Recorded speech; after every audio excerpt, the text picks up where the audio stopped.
everyone, welcome back to my YouTube channel. If you're new here, hi and welcome. My name is Star, otherwise I am known as Lady Dead Rabbit. I am a cosplayer and a content creator, and here on this channel I really like to focus on all things cosplay related, as well as some gaming on the side. Today in this video, I'm going to be showing you guys the post-production process of my cosplay photos that I take and edit myself. Now, if you're a newbie and you're not familiar with photography at all, just to kind of give you guys some idea of what I'm talking about, post-production is basically just a little nickname for the process of editing your photos and your videos after you're done recording them. So this morning I cosplayed as one of my favorite characters, Batgirl, and I went out on my wraparound balcony and I just took some photos with my camera, and I'll be showing you guys the process of how I edit these photos. Now, if you're wanting to know what kind of camera I am using, this is what I am using. It is a Sony Alpha 6400.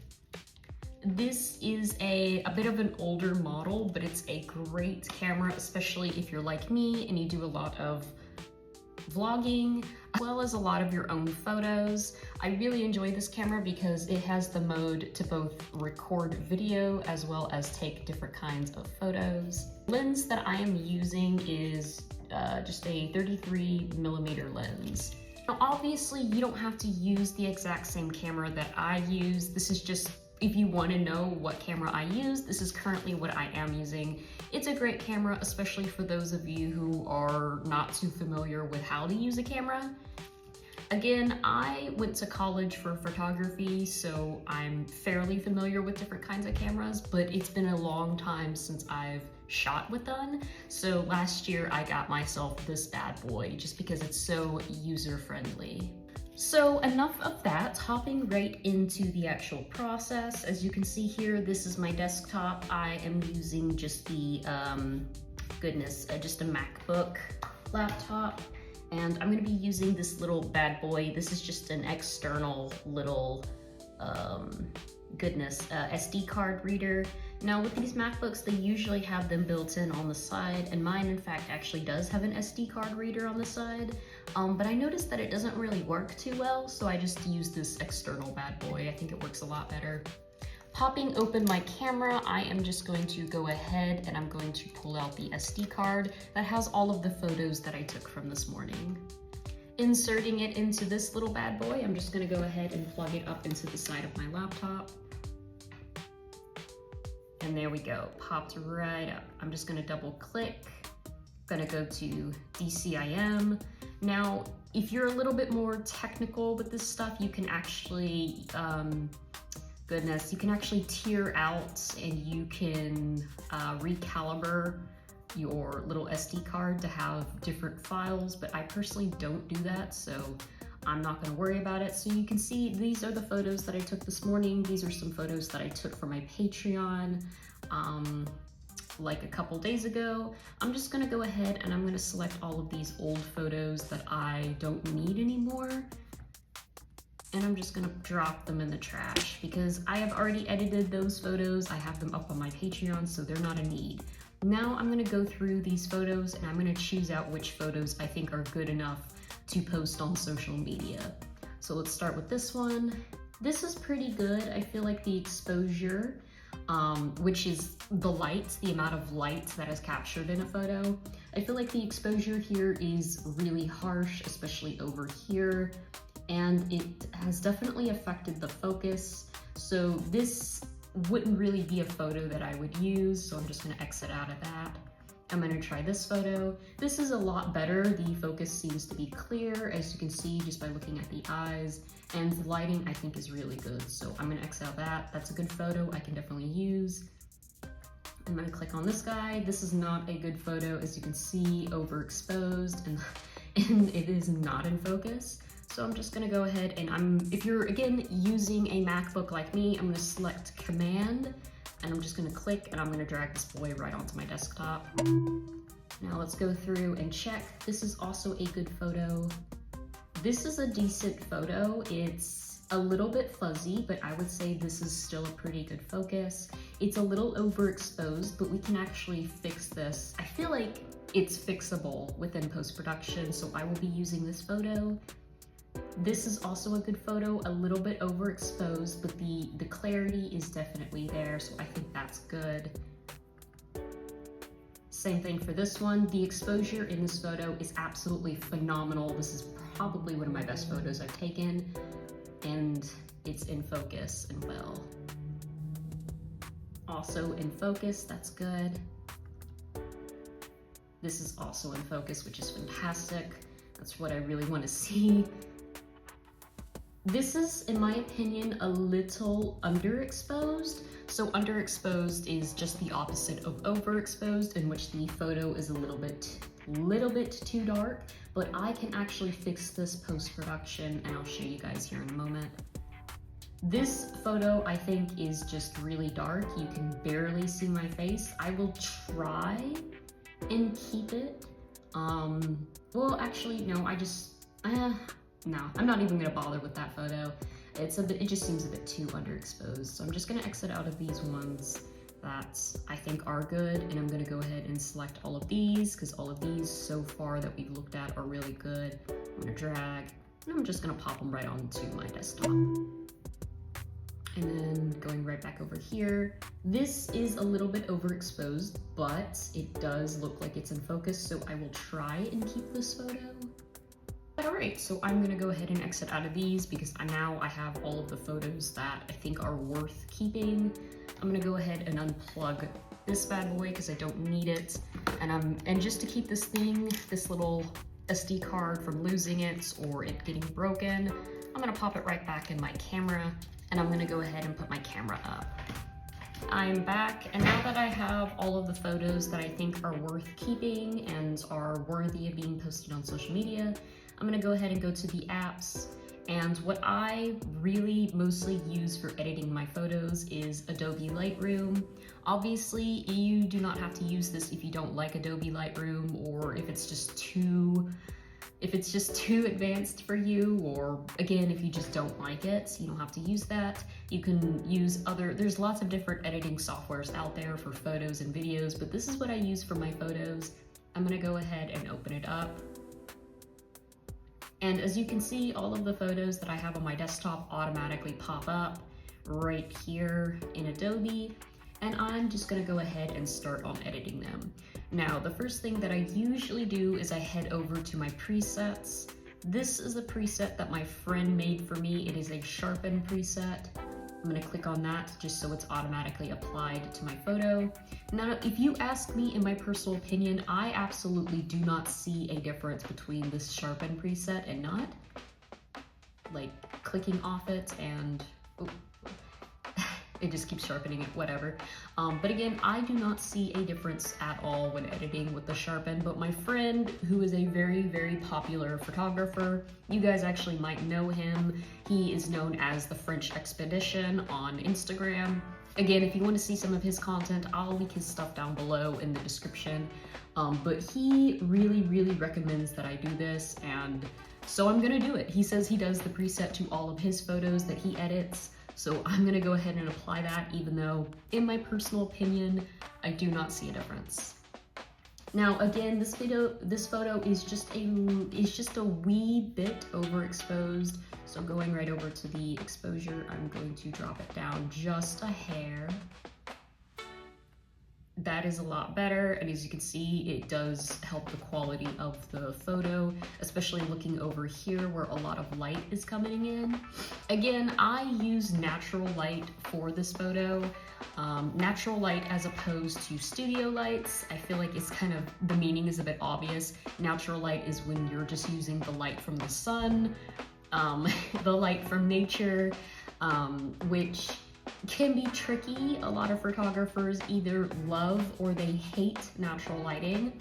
I personally don't always use studio lights. I don't currently own a flash because flashes are a bit expensive. So I'm really just using a lot of the time natural lighting with my photos. But again, if you want to have more control over your photos, then I highly recommend learning how to use studio lights and learning how to properly use a flash and a reflector. But I personally, as of the making of this video and currently with my content, don't have that. So a lot of the times I just use natural lighting, or I might use my ring light, which I have my phone propped up on. The light is currently not on, that's why I'm a little bit dark in the face, and there's a window over here, so that's why you see light hitting the side of my face, but whatever. The next thing I would like to do is I'm gonna go over to the highlights, and I'm actually going to drop it down just a hair. And it's not going to make much of a difference to you guys, but to me, it definitely does make a difference. In fact, I think I might drop it down a little bit more. So you can see in the background, if I slide it up and down, how the bricks, they get lighter or they get darker. So I'm going to drop this. I don't want to go too crazy, but I think that will be fine. And normally I try not to mess with the color of my photos, just because I feel like the white balance for my camera is perfect. And in general, I really love the way that Sony cameras capture color. I really love how vibrant and beautiful the yellow of my costume is, as well as the blue in the contact lenses that I wear for this character, and then the brown lipstick I wear, and then the red of the wig. I feel like it already just goes really well together. But sometimes on occasion, I'll go over to the color mixer.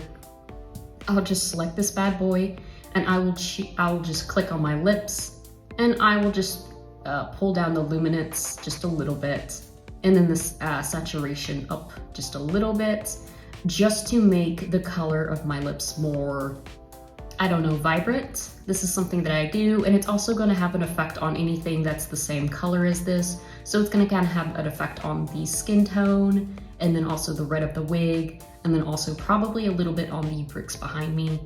And I'll show you guys kind of more dramatic.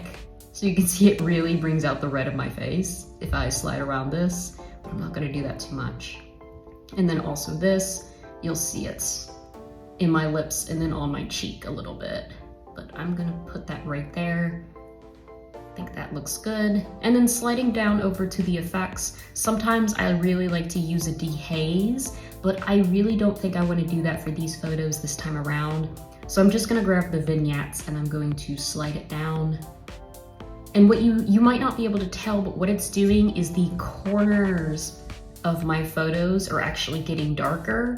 I feel like whenever you use a vignette, it really makes the photo pop. It's very it's very popular for photographers to use a vignette on their photos, and I am no exception. I like using it, so I'm just gonna put that there. And I really think that it really makes the photo pop a lot more. Sometimes I like to use a grain if I want my photos to have more of a vintage aesthetic, and then this is like a really grainy photo. But I don't think I'm gonna use that because, again, I really want my quality of my photos to look high. And then of course, sometimes I go over and I do the lens blur, so I'm just gonna click apply just for the sake of showing you guys how I like to utilize it. And as you can see, immediately it just really blurs out the background bricks and then really just sharpens me in focus. I'm actually gonna click off it because I don't really want to use it for this particular photo, but it's really handy if you have a bit of a noisy background, but you have a really great photo. Sometimes I will go over to the eraser tool and I will erase certain things, but again, I don't need to do that for this photo. So what I'm actually gonna do next is I'm gonna go into cropping, and I am going to crop the photo at 3:4. And you might be asking yourself, why am I cropping the photo? It's because I'm gonna be posting these on Instagram.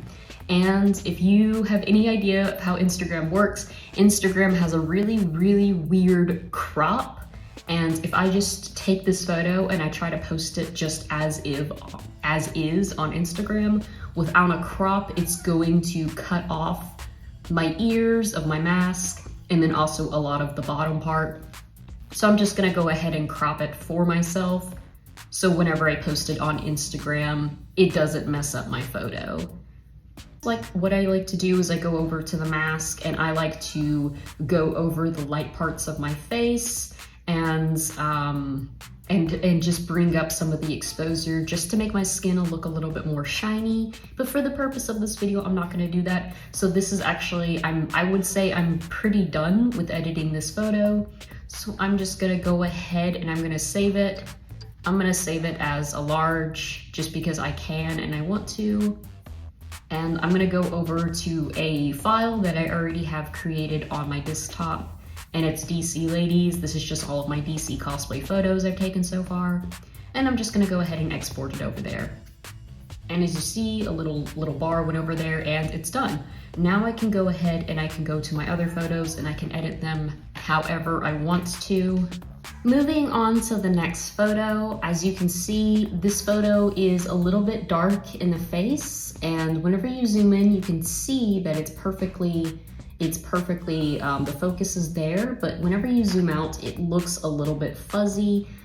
For me, this is what I like to do to fix that problem. Again, this might not be the best solution, but it's what I do. This is where I would go down and I would click the applied for the lens blur, and I would just go ahead and blur out the background just to make this a little bit sharper. And of course, I would actually be doing the opposite of the last photo, and I would be bringing up the exposure just so my face is a little bit more, you know, not dark. So that's something that I would do, but I'm gonna come back to this photo and edit it in a moment. So that's pretty much just the process that I typically take whenever I edit my cosplay photos. Again, I typically don't do anything super crazy with my photos.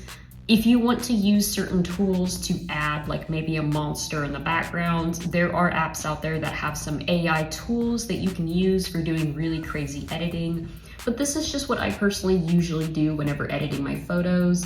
I'm just going to go ahead and put that down. And if I go onto my folder where I saved the last photo, as you can see, it's already there and it's already edited and it looks great. So if I wanted to, I can actually go over on my desktop and I can select all these photos and I can just put them in the trash once I'm done editing all of them. And how I usually post my photos, I can either post straight onto Instagram from my laptop, but I usually prefer to post on my phone. So I actually will go into the little search icon here and I will just put up airdrop. Oop, that's not how you spell it. Airdrop. And as you can see, my iPhone is right here and I can just take the photo from my phone and I can just drag and drop it right here. Because I'm using a MacBook and because my phone is an iPhone, I'm able to do this. Now, if you don't have Apple products, you wouldn't be able to do this, but what you can do is you can either email yourself just the digital files and you can download those photos from your email onto your phone, or you can use something called Dropbox and you can do something similar. There's a lot of different ways of transporting photos from one place to another, but personally, I just use an airdrop just because it's easy, it's convenient, and it's time effective. But yeah, that is how I typically edit my photos for Instagram as well as for Patreon. I hope you guys really enjoyed this video. I hope that you guys learned something new. Again, even though I went to photography school and I have a degree in that, I am not an expert. There's a lot of things that I'm still learning. I am clearly not the best photographer out there, but I try to do the best that I can with what equipment I can afford on the budget that I work off of. Always, if you guys have any questions, you are more than welcome to comment them down below or reach out to me on my social medias. I'm usually pretty good about getting back to people. If you enjoyed this video and you want to see more videos like this, go ahead and hit that subscribe button. I usually stay fairly active here on YouTube. And if you don't mind, go ahead and leave a like on the video as well as share it to a friend that you think might enjoy this video. And if you want to see these photos that I took as an example for this video, you can find all of my social medias linked down below in the description through my link tree. Also, please consider checking out my Shopify. I actually sell a lot of my cosplay prints on there. So if you want to order a print from me, you can find it there. And of course, I have a Patreon. So if you want to see my YouTube videos an entire week in advance, as well as a lot of exclusive cosplay content, you can find that down in the link below. And before I go, I do want to mention that I'm currently selling a bunch of my costumes on Depop. So if you're a cosplayer out there and you're kind of built like me, you wear like extra smalls, go ahead and check out some of the costumes I'm selling on Depop. I plan on putting a sale up here pretty soon, so stick around for that. Without further ado, I'm going to go ahead and head out of here, but I hope you guys found this video really handy.